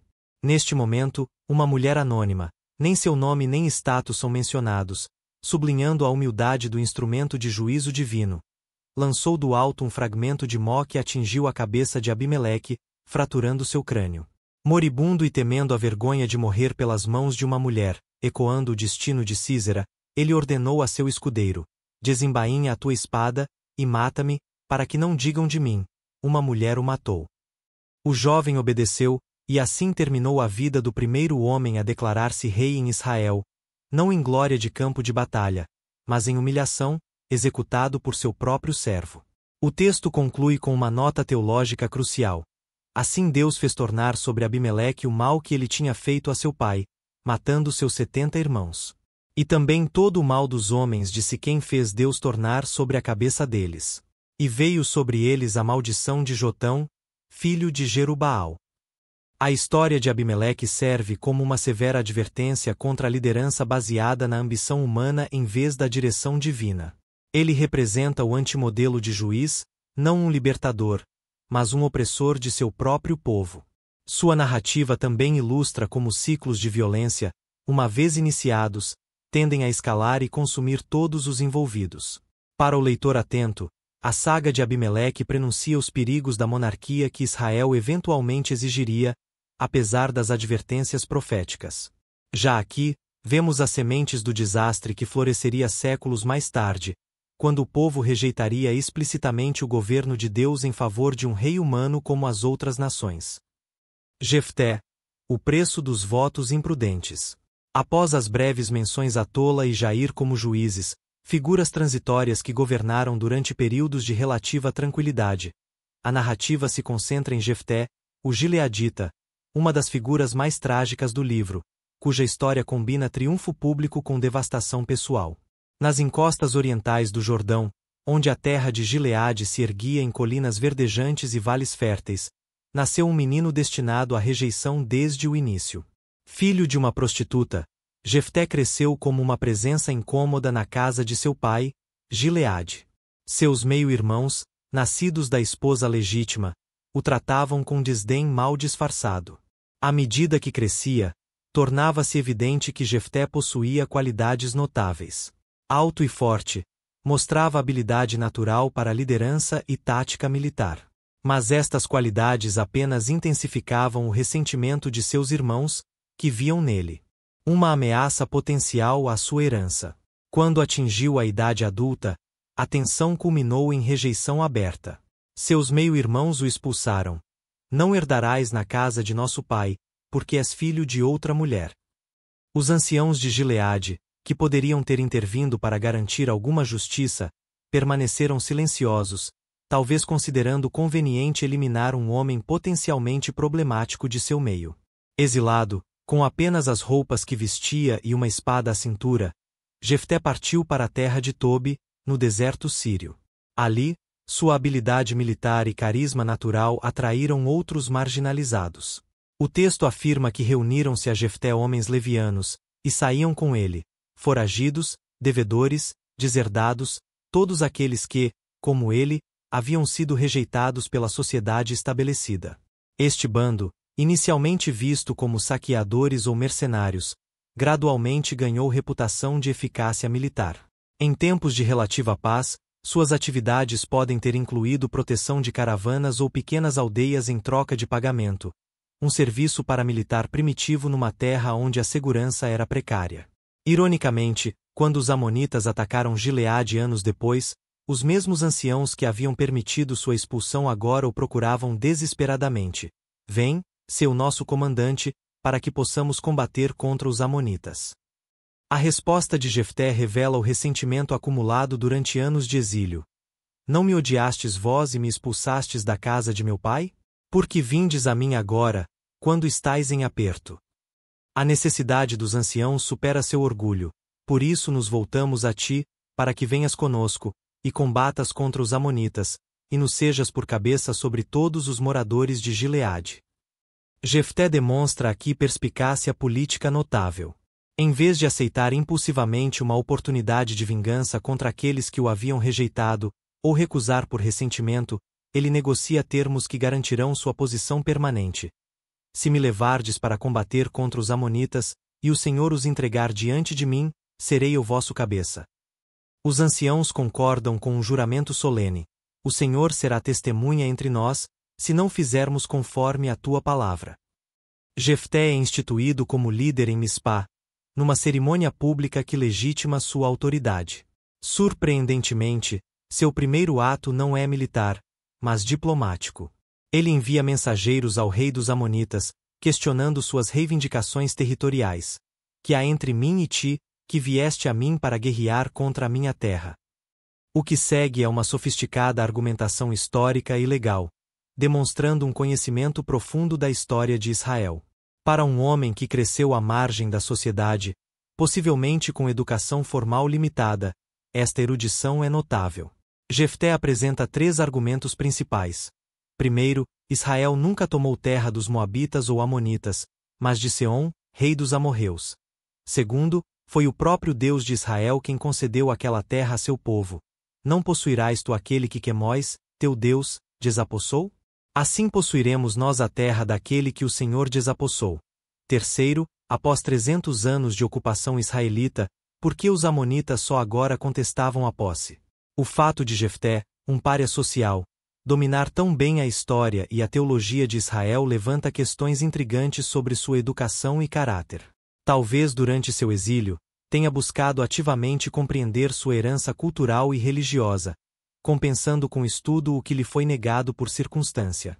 Ou talvez seu conhecimento viesse de uma mãe que, apesar de sua posição marginalizada, assegurou que seu filho conhecesse sua identidade como israelita.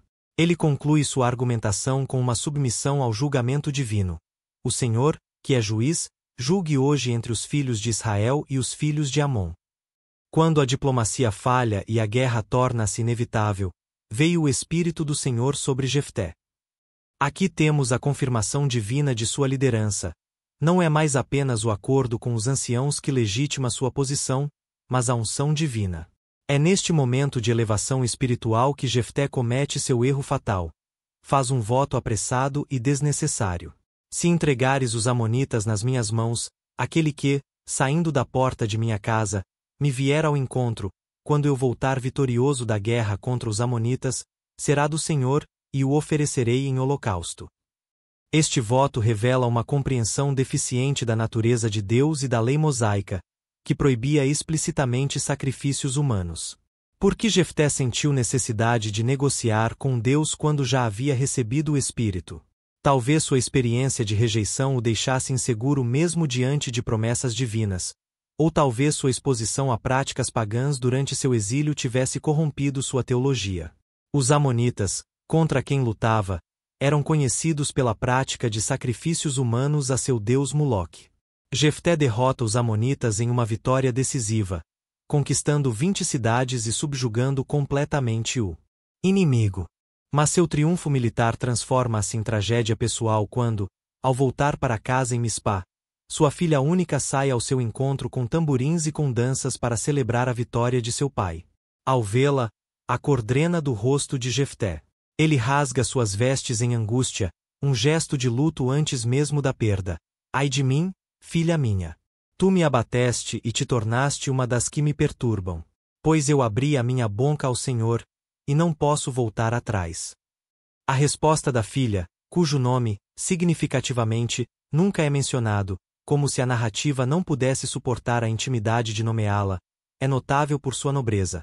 Meu pai, se abriste a tua boca ao Senhor, faze-me conforme o que prometeste, pois o Senhor te concedeu vingança de teus inimigos, os filhos de Amon. Há uma maturidade espiritual surpreendente em sua resposta, uma aceitação de sua obrigação dentro da estrutura de fidelidade aos votos, mesmo que a custo pessoal devastador. Apenas concede-me isto, continua ela, deixa-me por 2 meses que eu vá com minhas amigas pelos montes, chorando a minha virgindade. O pedido é comovente, não por mais tempo de vida, mas por espaço para lamentar a maternidade que nunca experimentaria, o futuro cortado prematuramente. Em uma cultura onde a continuidade familiar através dos filhos era considerada bênção suprema, Sua morte sem descendente seria vista como dupla tragédia. Jefté concorda, e por 2 meses ela vaga pelas montanhas de Gileade com suas companheiras. Podemos imaginar seu lamento ecoando pelos vales, suas lágrimas misturando-se com o orvalho da manhã, um choro não apenas por sua própria morte iminente, mas pelo fim da linhagem de seu pai, pela extinção de seu nome familiar. Após os 2 meses, ela retorna, fiel à sua palavra como seu pai havia sido a dele. O texto indica que ele cumpriu nela o voto que tinha feito, embora exatamente o que isso significou seja debatido pelos estudiosos. Alguns argumentam que Jefté realmente sacrificou sua filha como holocausto. Outros sugerem que ela foi consagrada a serviço perpétuo no tabernáculo, permanecendo solteira pelo resto da vida, uma morte social numa cultura onde o casamento e a maternidade definiam o valor feminino. O que é indiscutível é que o voto imprudente de Jefté destruiu o futuro de sua filha, seja literalmente através de sua morte, seja através de uma vida de celibato forçado numa cultura onde o casamento e a maternidade eram considerados o destino natural de uma mulher. A narrativa termina com a nota de que as filhas de Israel iam anualmente a lamentar por 4 dias. Este costume, não mencionado em nenhum outro lugar na Bíblia, sublinha o impacto cultural profundo desta tragédia. Ironicamente, após sua vitória sobre os amonitas, Jefté enfrenta uma guerra civil contra os efraimitas, que se ressentem por não terem sido chamados para a batalha. Por que passaste a combater contra os amonitas, e não nos chamaste para irmos contigo? Quimarimos a tua casa contigo. Jefté responde que os havia chamado, mas não recebeu ajuda, uma alegação não mencionada anteriormente na narrativa. O conflito escala rapidamente, e Jefté lidera os gilearditas em batalha contra seus irmãos israelitas. Eles capturam os vales do Jordão e identificam efraimitas fugitivos pedindo-lhes que pronunciem Shibolete, que significa corrente de água. Os efraimitas, com seu dialeto distinto, pronunciavam Sibolete, revelando sua identidade e selando seu destino. O conflito resulta na morte de 42.000 efraimitas, um número chocante que indica a escala devastadora desta guerra civil. É uma conclusão trágica para um líder que começou como rejeitado, elevou-se à posição de libertador nacional, e terminou presidindo sobre derramamento de sangue entre irmãos. Jefté governou Israel por apenas 6 anos antes de morrer, um dos mandatos mais curtos entre os juízes principais.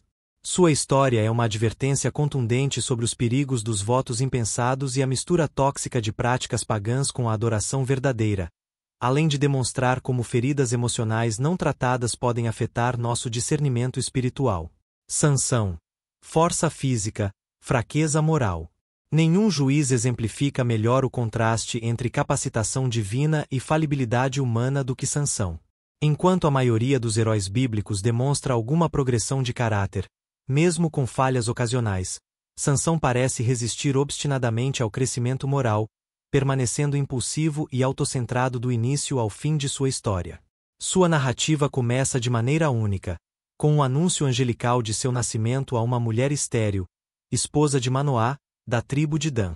O anjo apareceu primeiro à mulher, cujo nome não é mencionado, enquanto ela estava sozinha nos campos, envolta pelo calor do meio-dia. Tu és estéril e nunca tiveste filhos, declarou o mensageiro celestial, mas conceberás e darás à luz um filho. As instruções que seguiram estabeleceram o estágio para a vida extraordinária de Sansão.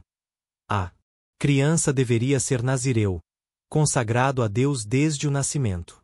Isto significava 3 restrições principais: abster-se de produtos da vinha, uvas, vinho, evitar contato com cadáveres e nunca cortar o cabelo. Quando a mulher contou ao marido sobre o visitante angelical, Manoá orou pedindo que o mensageiro retornasse para instruí-los mais detalhadamente. O anjo reapareceu, confirmando as instruções originais e recusando compartilhar uma refeição com o casal. Em vez disso, sugeriu que oferecessem um sacrifício ao Senhor. Quando a chama subiu do altar, o anjo acendeu com ela, revelando sua verdadeira natureza. Manoá temeu que morreriam por ter visto Deus, mas sua esposa sabiamente observou: se o Senhor quisesse matar-nos, não aceitaria de nossas mãos o holocausto e a oferta de alimentos, nem nos mostraria todas estas coisas, nem nos teria anunciado tais coisas. A criança nasceu conforme prometido e foi chamada Sansão, nome que pode derivar de Shemesh, sol, talvez indicando seu cabelo brilhante ou personalidade radiante. O menino cresceu, e o Senhor o abençoou. E o Espírito do Senhor começou a agitá-lo. Quando Sansão aparece como adulto, Israel está sob opressão filisteia, um povo tecnologicamente avançado, possivelmente de origem egéia, que se estabeleceu na costa sudoeste de Canaã. Com suas cidades-estado bem organizadas, monopólio da metalurgia do ferro e estrutura militar sofisticada, os filisteus representavam a ameaça mais formidável que Israel havia enfrentado. Diferentemente de outros juízes, não há menção de que o povo clamasse por libertação. Talvez já estivessem acomodados ao jugo estrangeiro, aceitando a dominação filisteia como realidade inevitável. De fato, quando os filhos de Judá descobrem que os filisteus os procuram por causa de Sansão, eles prontamente o entregam, dizendo: Não sabes que os filisteus dominam sobre nós? Por que nos fizeste isto? Esta resignação revela o estado espiritual deplorável de Israel. Preferiam a segurança da servidão à incerteza da liberdade.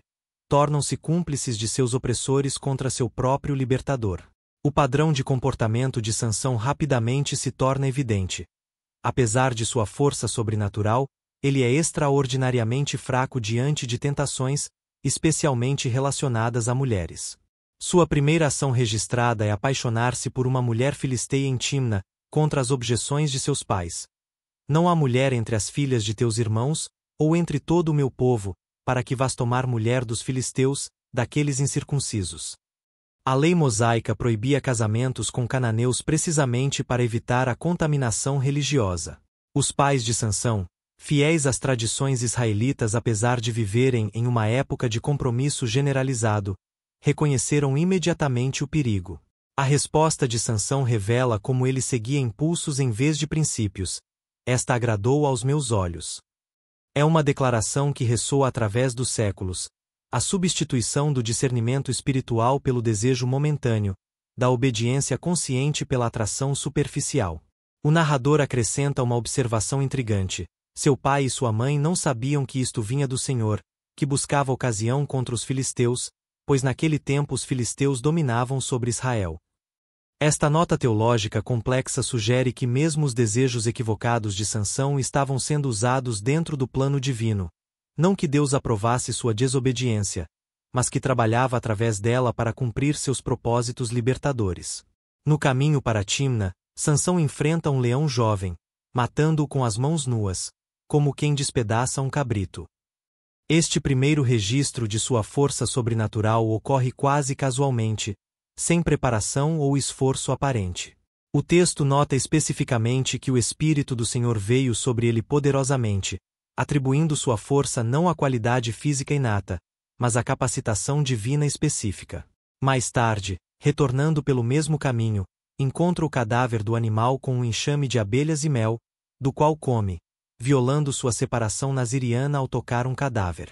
Já vemos aqui o padrão que definiria sua vida. Capacitação divina extraordinária coexistindo com indiferença persistente às obrigações religiosas. Durante sua festa de casamento, propõe um enigma aos 30 companheiros filisteus. Do comedor saiu comida, e do forte saiu doçura. A aposta: 30 vestes de linho e 30 mudas de roupa se eles respondessem corretamente dentro de 7 dias. Incapazes de resolver o enigma, os filisteus ameaçam sua noiva. Persuade a teu marido que nos declare o enigma, para que não queimemos a ti e à casa de teu pai. Sob esta pressão, ela pressiona Sansão com lágrimas e acusações. Tu só me odeias, e não me amas. Propuseste um enigma aos filhos do meu povo, e não o declaraste a mim. Até que, no 7º dia, ele revela a resposta. Quando os filisteus apresentam a solução: que mais doce que o mel? E que mais forte que o leão?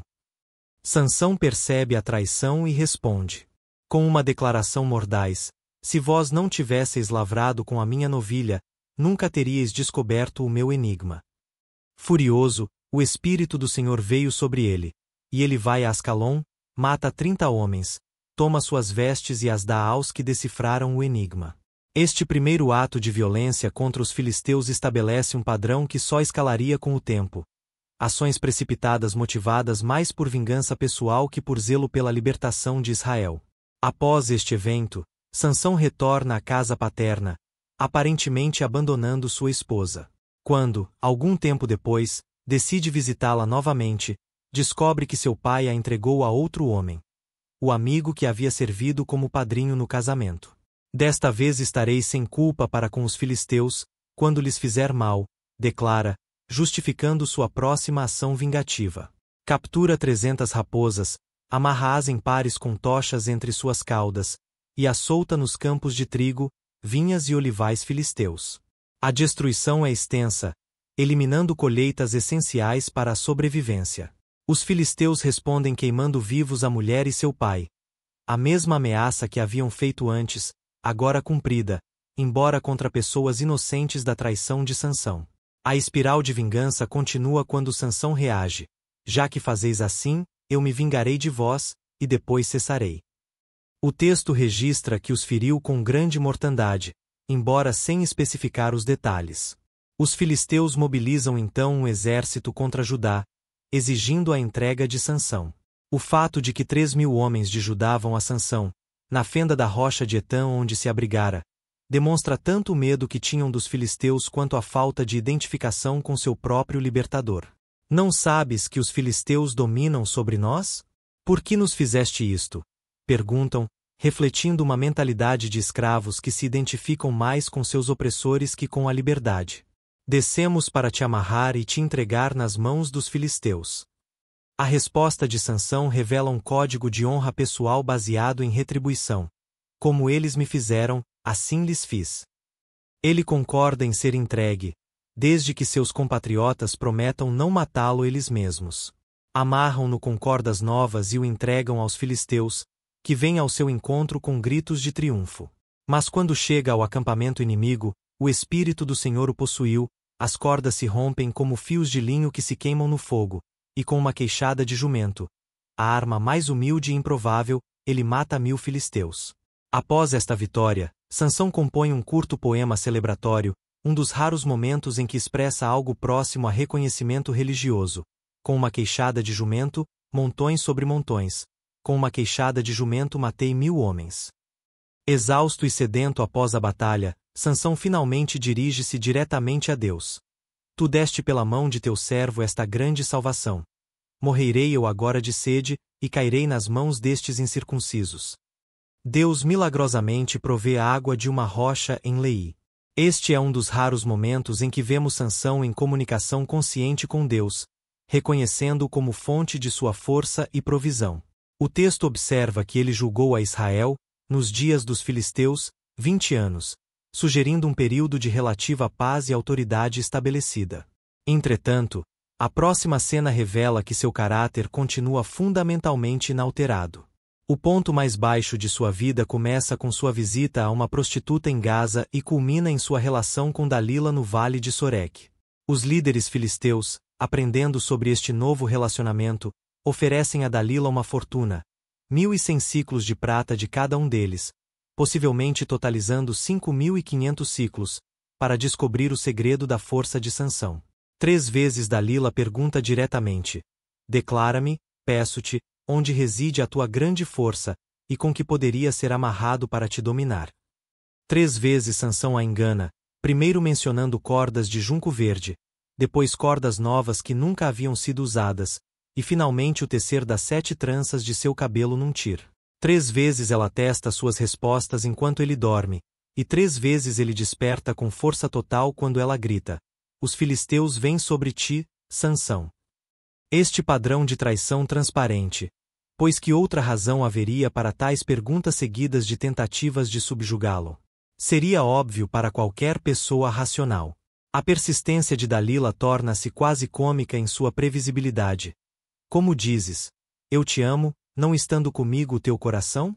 Já 3 vezes zombaste de mim, e ainda não me declaraste em que consiste a tua grande força. O texto relata que importunando ela todos os dias com as suas palavras, e molestando, a sua alma se angustiou até a morte. Exausto pela pressão emocional constante, Sansão finalmente revela que sua força está em seu cabelo não cortado, símbolo externo de seu voto nazireno. Nunca passou navalha pela minha cabeça, porque sou nazireu de Deus desde o ventre de minha mãe, se vier a ser. Rapado, ir-se-á de mim a minha força, e me enfraquecerei, e serei como qualquer outro homem. Percebendo que finalmente ouvirá a verdade, Dalila envia mensagem aos líderes filisteus. Enquanto Sansão dorme em seu colo, uma imagem de vulnerabilidade infantil, ela chama um homem que raspa as 7 tranças de seu cabelo. Seu poder parte imediatamente, mas a verdadeira tragédia é capturada na frase seguinte: e ele não sabia que o Senhor se tinha retirado dele. Esta é talvez a passagem mais triste da narrativa. Sansão, tão desconectado de sua consagração espiritual, não percebe quando a presença divina o abandona. Quando Dalila grita: os filisteus vêm sobre ti, ele desperta pensando: sairei como das outras vezes, e me livrarei. Sua confiança era em um poder que já não possuía. Capturado, seus olhos são arrancados, uma mutilação tanto física quanto simbólica. Aqueles olhos que haviam desejado mulheres filisteias, que haviam visto apenas o que agradava seus impulsos carnais, agora são permanentemente cegados. Acorrentado e humilhado, ele é forçado a moer grão como um animal na prisão filisteia, uma tarefa normalmente reservada para bois ou escravos. O homem mais forte de Israel reduzido ao trabalho mais degradante. A narrativa termina com uma nota de esperança e tragédia simultaneamente. Durante uma celebração no templo de Dagon, onde milhares de filisteus se reuniram para agradecer a seu Deus pela captura de Sansão, os líderes ordenam que ele seja trazido para entreter a multidão. Chamai Sansão, para que nos divirta. A humilhação é completa, o grande guerreiro reduzido a espetáculo cômico, forçado a performances que provocavam o riso de seus captores. Posicionado entre as colunas principais que sustentavam o templo, Sansão pede ao rapaz que o guie que o deixe tocar as colunas para apoiar-se. Então, em seu momento final de lucidez espiritual, ora sua última oração. Senhor Deus, peço-te que te lembres de mim, e fortalece-me agora, só esta vez, ó Deus, para que de uma só vez me vingue dos filisteus pelos meus 2 olhos. Nota-se que mesmo em sua oração final, a motivação permanece pessoal, vingança por seus olhos, não libertação de Israel. Ainda assim, Deus responde a este ato final de fé. Com força renovada, Sansão empurra as colunas centrais com toda sua força: morra eu com os filisteus. O templo desaba, matando mais filisteus em sua morte do que em sua vida. Todos os líderes e aproximadamente 3.000 espectadores. Seus irmãos e familiares recuperam seu corpo dos escombros e o enterram no sepulcro de seu pai Manoá, reunido finalmente com sua família e seu povo. A história de Sansão é profundamente ambígua.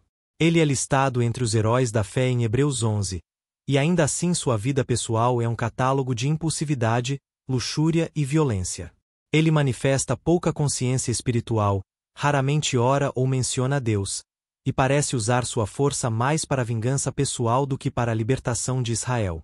No entanto, através de suas falhas e mesmo de sua falta de autocontrole, Deus começa o processo de libertação de Israel do domínio filisteu, um processo que só seria completado gerações depois, sob Samuel e Davi.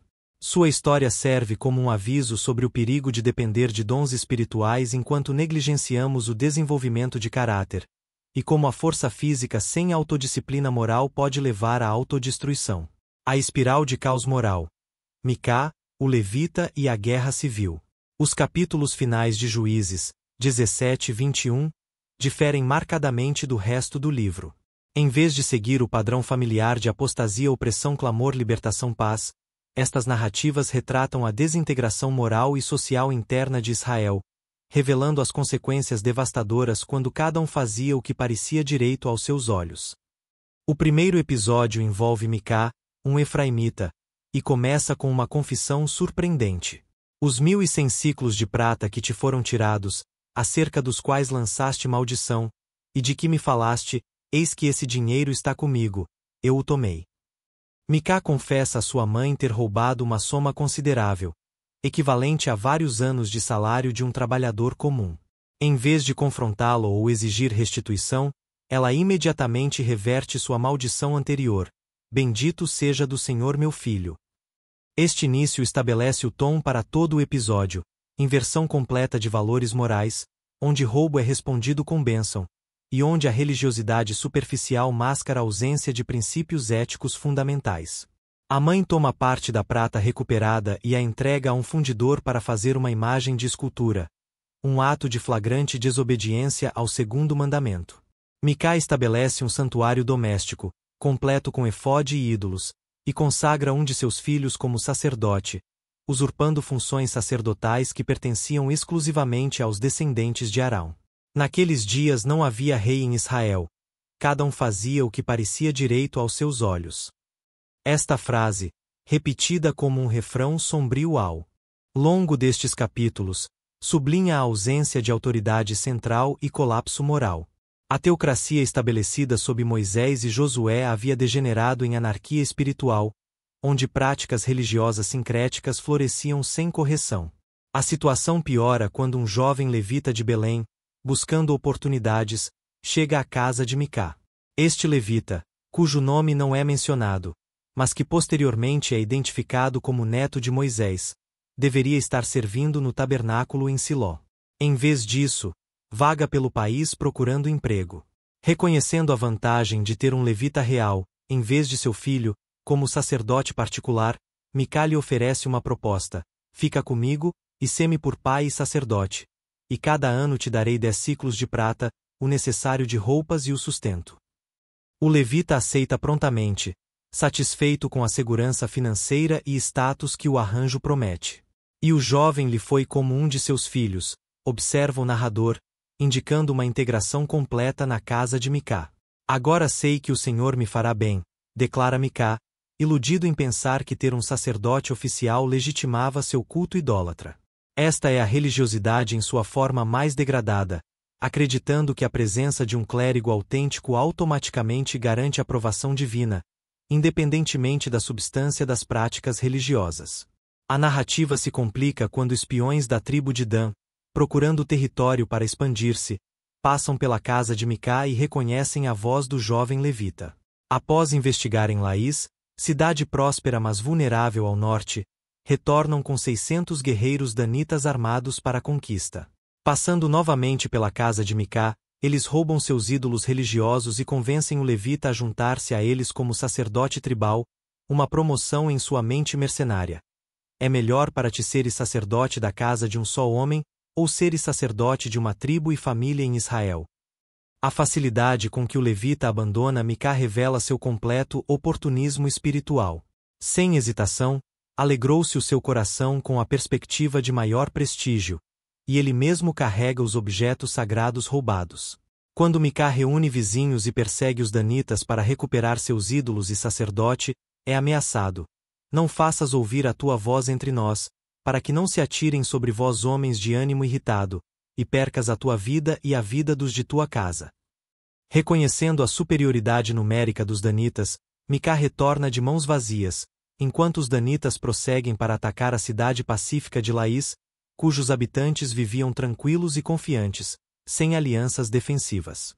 O massacre é completo, a cidade é incendiada e reconstruída como Dan, onde os danitas estabelecem seu próprio culto idólatra com o levita e as imagens roubadas. E os filhos de Dan levantaram para si aquela imagem esculpida, e Jonatas, filho de Gerson, filho de Manassés, ele e seus filhos foram sacerdotes da tribo dos danitas, até ao dia do cativeiro da terra. Este santuário alternativo persistiria todo o tempo que a casa de Deus esteve em Siló, competindo com o culto legítimo estabelecido por Moisés e comprometendo ainda mais a integridade religiosa de Israel. A segunda narrativa é ainda mais perturbadora, retratando o estupro coletivo, assassinato e subsequente guerra civil que quase aniquilou a tribo de Benjamim. Também aconteceu naqueles dias, em que não havia rei em Israel. Um levita da região montanhosa de Efraim toma uma concubina de Belém que, em determinado momento, se prostituiu contra ele, ou, como alguns traduzem, se enfureceu com ele, e retornou à casa paterna. Após 4 meses, o levita vai a Belém para falar-lhe ao coração e trazê-la de volta. Recebido calorosamente pelo sogro, é persuadido a estender sua visita por vários dias. Finalmente, ignorando o conselho de pernoitar mais uma noite, parte no fim da tarde com sua concubina e um servo.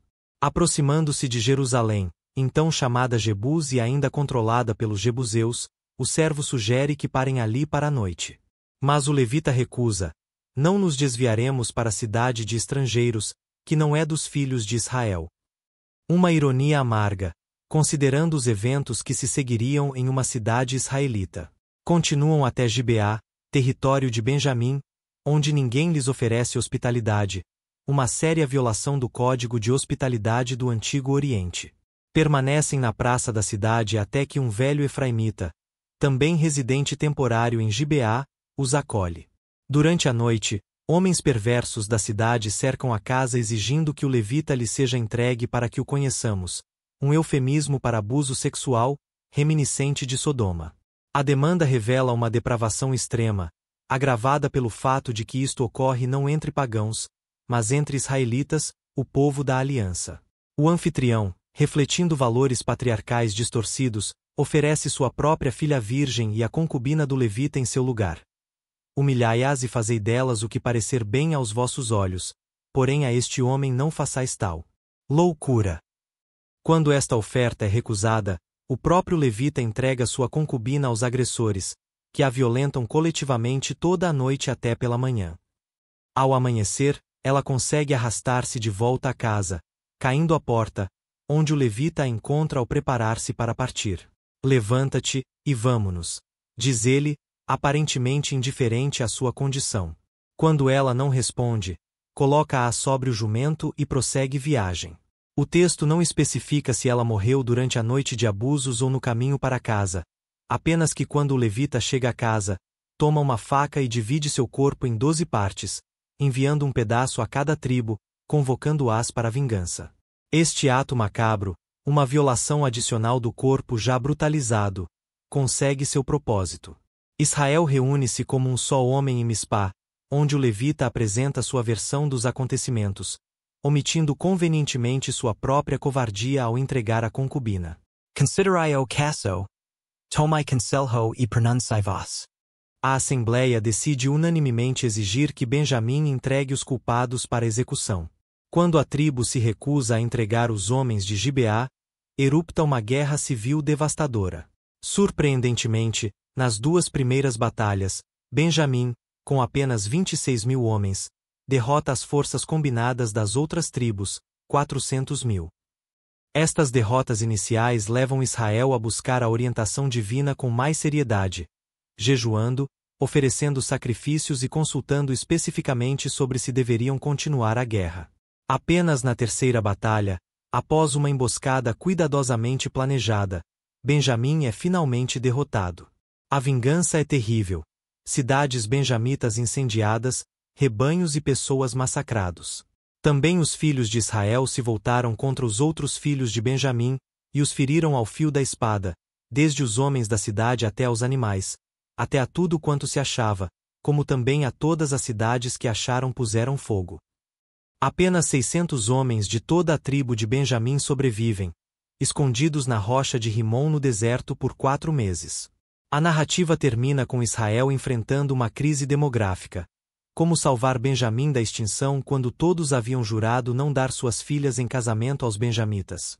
A solução envolve mais violência, um ataque a Jabes de Gileade, cuja população não havia participado da assembleia em Mispá, matando todos exceto 400 virgens que são dadas aos benjamitas. Para os 200 restantes sem esposas, é desenvolvido um plano para que raptem jovens durante uma festa em Siló, estratégia que permite aos israelitas manter tecnicamente seu juramento enquanto fornecendo esposas aos benjamitas. Naqueles dias não havia rei em Israel. Cada um fazia o que parecia direito aos seus olhos. Esta conclusão sombria do livro de Juízes demonstra como, sem liderança correta e fidelidade à aliança divina, mesmo o povo escolhido de Deus pode descer a níveis de depravação comparáveis ou piores que as nações que deveriam ter desalojado.